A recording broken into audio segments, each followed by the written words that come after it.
A lost letter from Princess Diana to King Charles has surfaced, written during one of the most turbulent periods of her life. It raises new questions about her final months, her fears for William and Harry, and the monarchy's future.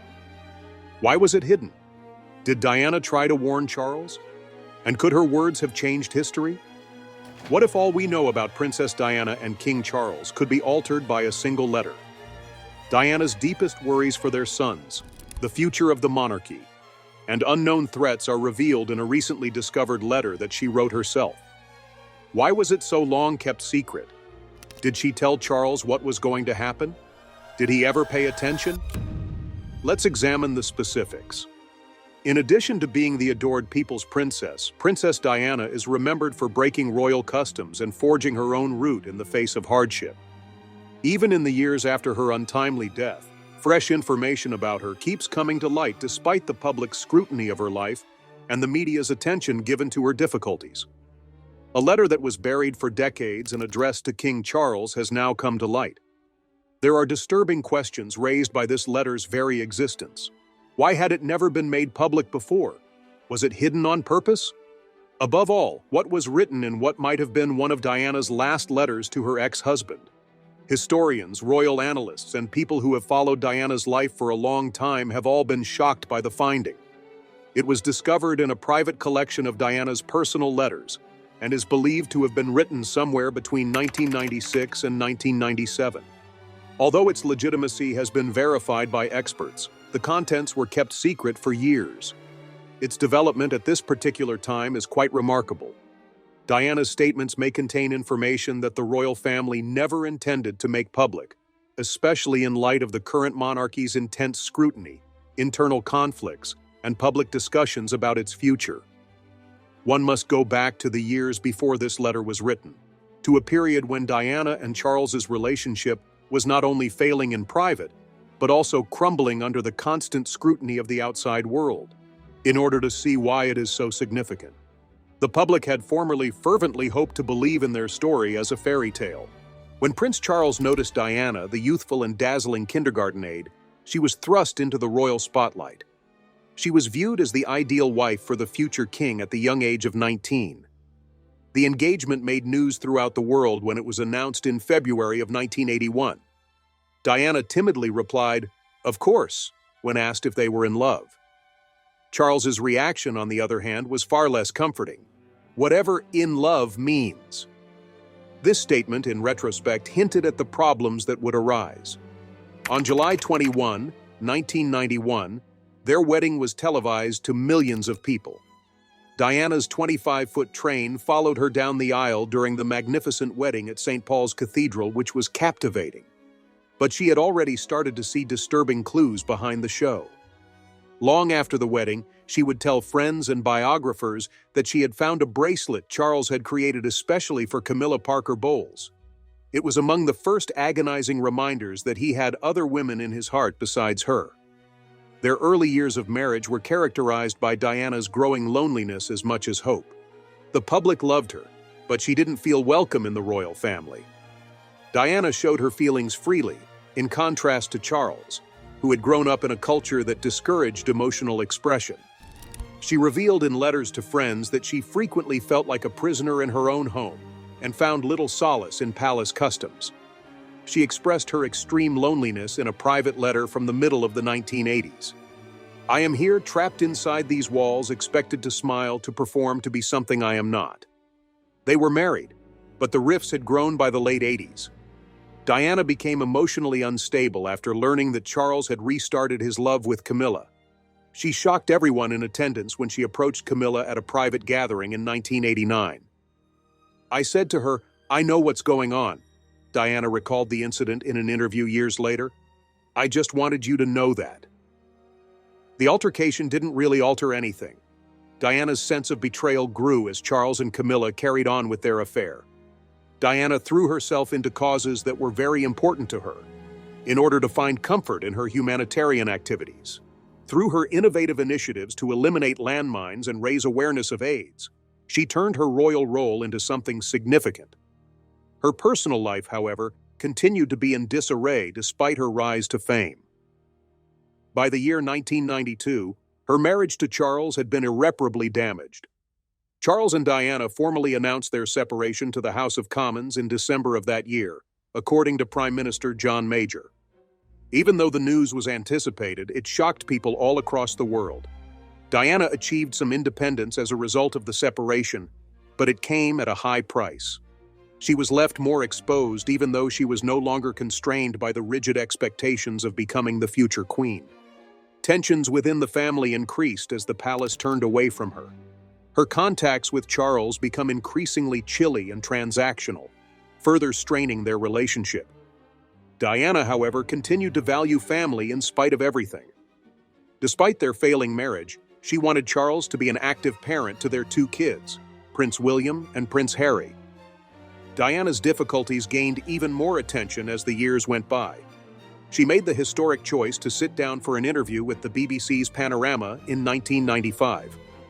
Her relationship with the royal family would be permanently changed by that moment. She discussed the romance, her battles with bulimia, and the emotional toll of royal life for the first time. She calmly remarked, "It was a little crowded because there were 3 of us in this marriage." The interview marked a sea change. According to reports, Queen Elizabeth II suggested that Charles and Diana get a divorce after it threw the palace into crisis mode. They had formalized their divorce by August of 1996. Despite losing her royal title, Diana was nonetheless recognized as the mother of the future king. She penned some of her most revealing letters during this period, which followed her divorce but preceded her tragic death. She voiced serious worries about her safety in private letters to her butler, Paul Burrell. "I am sitting here at my desk today in October, longing for someone to hug me and encourage me to keep strong and hold my head high," she wrote menacingly in one letter dated October 1996. The statement, "They are planning an accident in my car," chilled readers, especially in light of the events that transpired less than a year later. It was thought that Diana wrote Charles a letter at about the same time, which has only recently been discovered. Whether Charles ever read it or if it was purposefully withheld from him is still unknown. But there's no denying that Diana was becoming more and more stressed out by the demands on her life. She wrote more than ever in the latter months of her life, according to those closest to her. There was an air of urgency in her letters to friends, notes to her employees, and messages to those she trusted, all of which suggested she was worried about running out of time. The lingering question is straightforward yet deep. In that letter, what did Diana wish to convey to Charles? Was it a message about their children, a request for understanding, or something darker? There is still a chance that this letter may uncover long-buried secrets as specialists start to examine the document. Experts have been forced to reevaluate what they believe to be true about Diana's last years due to the discovery of her letter to King Charles. Written while Diana was no longer formally a member of the royal family, the document might offer a unique, unvarnished look inside her mind as she made her way outside the castle. Her writing changed during this time, according to historians who have examined her private letters. Her letters were increasingly introspective, intense, and at times extremely disturbing. Diana has always used writing as a means of expressing her feelings. She had trouble finding a genuine confidant in the royal household as soon as she came into the public eye. Rather, she put her emotions on paper by writing letters to friends, co-workers, and even complete strangers who had expressed their support for her. While some of her emails were straightforward expressions of gratitude, others showed the depth of her internal conflict. In one, she talked about feeling confined by the strict rules of royal life. She once wrote to a friend, "I am only human, but I am expected to be perfect." Another letter, addressed to her butler Paul Burrell, detailed the oppressive conditions she had been subjected to. "No one is paying attention. Never have they," she revealed. Diana's writing acquired a different tone by the time her marriage ended. She was writing with a purpose now rather than begging to be accepted. She had accepted the truth that the organization she had formerly been a part of would never accept her. Her legacy, and above all her 2 sons' futures, were what mattered now. She was concerned about the toll it would have on William, even though she knew he would stay in the system as the future king. She also worried about Harry, who lacked the security that came with being the immediate heir but had inherited his mother's independence. Diana's worries about her kids were widely known. She voiced her worries about how the customs of the royal family will influence their futures in a number of letters to close friends. She expressed her desire for William and Harry to enjoy lives full of love, warmth, and normalcy, things she had found difficult to find in her own royal experience, in a letter that read, "My greatest fear is that history will repeat itself, that William and Harry will grow up feeling the same loneliness I did." Diana's public persona changed during the course of the months. With newfound vigor, she poured herself into humanitarian endeavors, no longer constrained by the duties of a royal wife. She advocated for issues that the royal family had historically shunned, like the shame associated with HIV and AIDS, and her anti-landmine campaign brought her to some of the most hazardous combat areas on Earth. She distinguished herself from conventional royals by taking a hands-on approach, whether it was going through an active minefield or holding the hand of an AIDS patient. She was now a force for change rather than just Diana, Princess of Wales. She was more popular than ever because of her work, but it also made her more exposed. Her every action was monitored by the media, and even though she made an effort to manage her story, rumors about her personal life only grew more intense. Her philanthropic work was overwhelmed in the news by the media's fixation with her relationships, especially her affair with Dodi Fayed. Although Diana had long battled the heavy scrutiny that accompanied her position, she appeared more and more uneasy in the latter months of her life. She frequently talked about feeling watched, according to friends, and several of her letters from this time period suggest that she thought someone outside the media were keeping an eye on her activities. Written in late 1996, one of her most terrifying messages mentioned concerns that she was being singled out. "They have a plan." She wrote, "I can feel it," but she didn't say who she thought was responsible. People who read the letter at the time dismissed it as delusion brought on by years of stress and mistrust. However, these remarks acquired a chilling new meaning following her untimely death. If the letter to King Charles was composed at this time, it might fill in a significant gap in our knowledge of Diana's eventual mental state. According to experts examining her known writings, this document might have been an explicit attempt to convey a message she was unable to express in public. Some people are surprised that she would write to Charles at all, considering their complex past. At that point, their divorce was finalized, and although they continued to have a cordial relationship for the benefit of their kids, most of their encounters were formal. Why, therefore, would Diana contact him? What was so crucial that she felt compelled to write it down? According to historians, the letter might have been a last-ditch appeal for Charles to save their sons from the same forces that had injured her. In order to shelter William and Harry from the more unpleasant parts of royal life, Diana had always been quite protective of them. She had pushed for their childhood to be as typical as possible, taking children to McDonald's, amusement parks, and even smuggling them out for everyday activities while disguised. She was aware, however, that she couldn't always be there to keep them safe. Diana, in her last years, was likewise becoming more and more disenchanted with the monarchy's methods. Its resistance to modernization had frustrated her in private discussions.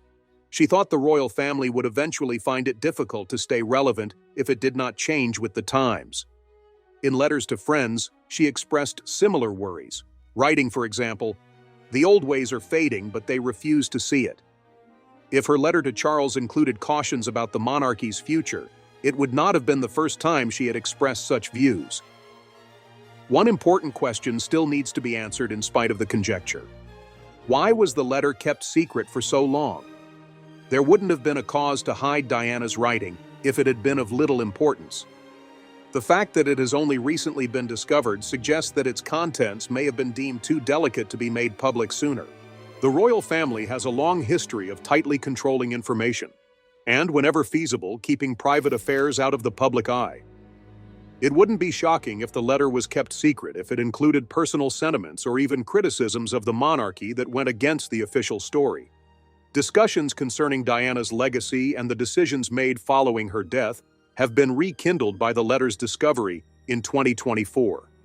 In keeping with their custom of being silent on delicate subjects, the royal family has not yet responded to its contents. However, that silence merely feeds rumors, making people wonder what Diana was attempting to communicate and why it was never intended to be heard. The publication of the letter has heightened discussions about Diana's legacy, her cautions, and the monarchy's future. Diana's letters frequently had layers of emotion, reflecting not only her worries but also her foresight, according to experts who have examined her earlier writings. She had long been aware of the consequences of her remarks, making deliberate decisions about what to share and what to keep confidential. After decades of secrecy, this letter to King Charles has just been made public, and its potential to change how history remembers her is being investigated. Diana's communications over the years after her separation and subsequent divorce revealed her evolving views on the royal family. She had previously supported the institution and the customs required of a future queen, but she became disillusioned when she saw that happiness for herself was not a factor. She had personally felt the urge to fit in and put duty before her own interests. "It is not enough to simply exist in this role," she wrote in a private letter. "One needs to be prepared to give up everything, including their heart." The final cost had been Diana's marriage. The emotional toll of years spent feeling invisible and unwelcome influenced much of what she eventually tried to shield in her sons. She had devoted her entire life to a union that, in her own words, never actually had a chance. Her greatest concern was that William and Harry would inherit the same emotional burdens she had experienced, in addition to royal duties. Charles had been sent to boarding school at an early age and raised more by royal staff than by his own parents, so she had witnessed the impacts of a detached upbringing inside the royal family.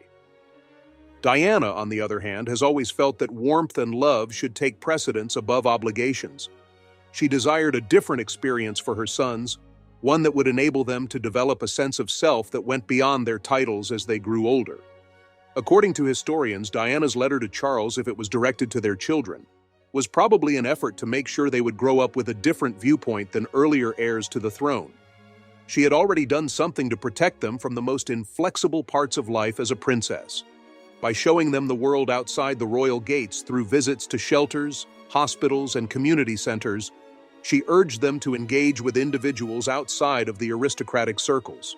She wished for them to witness and feel the hardships of common people, to comprehend life beyond majesty. She wrote in the middle of the 1990s that she hoped William and Harry would become kind, compassionate, and unafraid to challenge the old ways as adults. Diana realized she couldn't reform the institution on her own, no matter how hard she tried. There was a limit to her power to shield her children, and as they grew older, they would unavoidably have to bear the burden of royal expectations.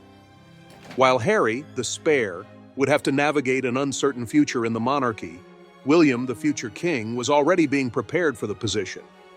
Diana had experienced personally how difficult it could be to be second in line. She had seen how Prince Andrew and Charles's younger brothers had had difficulty fitting in with the royal family. She feared Harry would experience the same challenges. She once wrote, "I fear that one will be guided, and the other will be left to figure it out on his own," in a letter to a close friend. She might have made one more attempt to make sure Harry was remembered, and that both of her sons would receive the same level of care if the letter she wrote to Charles addressed these worries. She had expressed to friends her concerns that the institution would put William's future as king first once she left, leaving Harry to handle royal life by himself. Her worries now appear to have been foreseen. In many respects, Harry's final departure from the royal family in 2020 was a reflection of his mother's concerns from decades before. Diana's letter came at a crucial moment. It would have taken place during one of the most pivotal moments in her life if it had been published in 1996 or 1997. She was in the process of redefining her role outside the monarchy, had recently concluded her divorce, and had lost her title as Her Royal Highness. She was resolved to use her voice more freely as she embarked on a new phase. She had stepped up her charitable work and assumed a more self-reliant public persona, supporting issues that really resonated with her. She could now speak and act as she pleased because she was no longer bound to represent the crown. Diana had also started to publicly voice her worries about her safety at this time. Later, friends reported that she had grown more fearful of being followed, of having her phone conversations recorded, and of some establishment members seeking to silence her. She claimed in a letter to Paul Burrell that an accident was being planned for her, which is frequently cited as proof that she was truly afraid for her life. Some people think that similar cautions would have been included in the letter to Charles if it had been written at the same time. The revelation of Diana's letter has rekindled debates on the degree to which her voice was silenced, regardless of whether it was an appeal for Charles to reevaluate their son's future or a warning about the threats she saw. The royal family has not commented on the situation or provided an official explanation for its contents or the length of time it was kept secret. The monarchy has a history of avoiding discussing private issues in public, so their silence is not surprising. But this lack of recognition merely feeds conjecture, leading many to question what else has been kept secret. Another urgent question is brought up by the letter's unexpected appearance. Who was in charge of hiding it for so long? Was it intercepted before Charles saw it if Diana had sent it straight to him? Or had he picked it up and put it aside? According to some historians, Diana purposefully kept some of her letters secret in order to preserve the royal family's reputation, especially those that negatively portrayed the monarchy.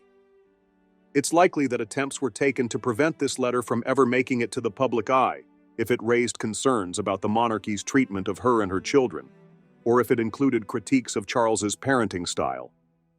Although the exact reason for the letter's concealment may never be understood, its significance cannot be denied. Diana's statements still have significance decades after her death, which has compelled a re-examination of her last years. Those who have studied her life for a long time contend that she was a lady who had the insight to discern the direction the institution was taking, rather than just a victim of an unpleasant marriage. She was aware of the need for change, but also the royal family's opposition to it. If her worries for William and Harry were recorded in this letter, it would be another proof that she was acutely aware of the difficulties they would encounter. Her words seem more pertinent now than they did then. With public sentiment changing and concerns about the monarchy's future becoming more prevalent, it is at a turning point in its history. As Diana once stated, "If the monarchy is to survive, the old ways must change." The question now is whether those who are still part of the institution will finally take the advice she left behind. Beyond the royal family, Diana's letter has sparked discussion about what she really wished to say in her last years.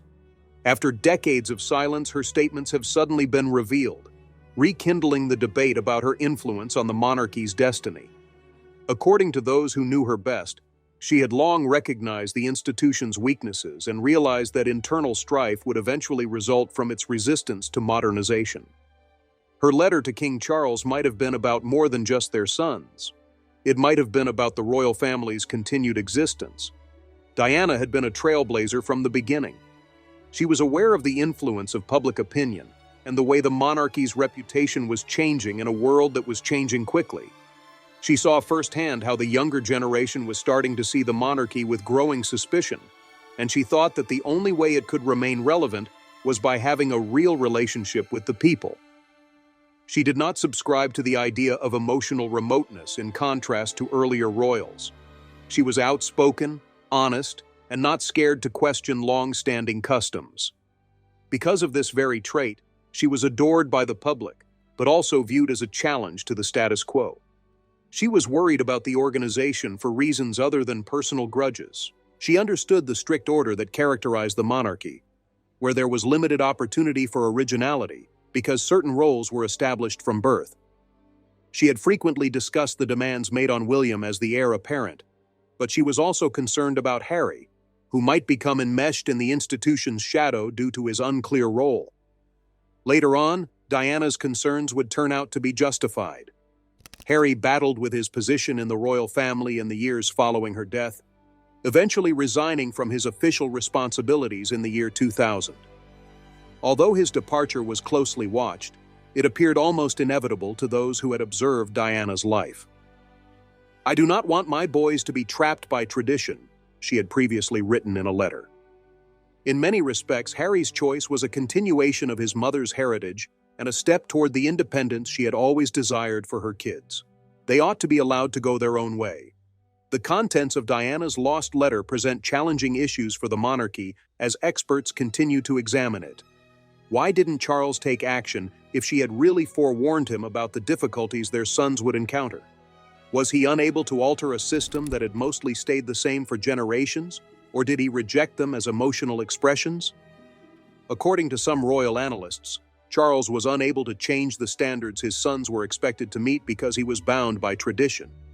He had lived his entire life preparing for his kingly destiny, unlike Diana, who had brazenly disregarded etiquette. He never had the authority to bring about change on his own, even if it was required. The letter's existence has also brought attention to the larger problem of Diana's voice management during her lifetime. She had always known that her words had power, but she also knew that they were frequently suppressed, misunderstood, or filtered. She had discovered the hard way that the monarchy relied on meticulously regulated narratives, and any departure from this was met with opposition. Those who want to influence her legacy have meticulously polished her story even after her passing. This letter's prolonged concealment begs the question of what additional records or communications might have been shielded from view. Its disclosure came at a crucial moment. Diana foresaw decades ago the kind of scrutiny the monarchy would endure today. The concept of secrecy no longer has the same weight as it once did in an age of rapid information and growing demands for transparency from public leaders. Diana was the first person in the facility to realize this. She saw that the monarchy would have to change, become vulnerable, and have a genuine rather than staged relationship with the populace if it was to endure. Debates concerning the monarchy's place in modern society increasingly reflect her view that the monarchy could not survive on the previous methods. The tone of the letter is among its most noticeable features. This letter seemed more measured, almost resigned, than her previous interviews, in which she had been open about her difficulties. It seems as though she had accepted that she could no longer wage her fight for change by herself. In her last months, Diana wrote with a sense of urgency and quiet purpose, according to those who have examined her writings. She was only making sure that her message would be received, whether during her lifetime or after. She was no longer looking for validation or approval. The letter has received overwhelmingly positive feedback from the public. Diana's supporters interpret it as another evidence that, although knowing the chances were against her, she was attempting to bring about change from within. However, some contend that although her feelings were sincere, they were ultimately impractical given an institution that was founded on custom. Whatever one's position, it is undeniable that her remarks are still relevant today, decades later. They have rekindled debates about the monarchy's values and its ability to actually change to fit the modern world. What effect, if any, will this letter have on the royal family today is still an open question. Although the palace's silence indicates that there is little desire to discuss its contents in public, the discussion it has generated is unlikely to end anytime soon. Diana's remarks have brought the monarchy back into the public eye and made it face the very problems she predicted. It remains to be seen if those inside the organization will learn anything from them. The publication of this letter is, in many respects, a reminder of Diana's lasting impact. Even though she is no longer with us, her voice still influences how the monarchy is discussed. Her aspirations, her concerns, and her need for a more sympathetic royal family are still as pertinent today as they were when she first wrote.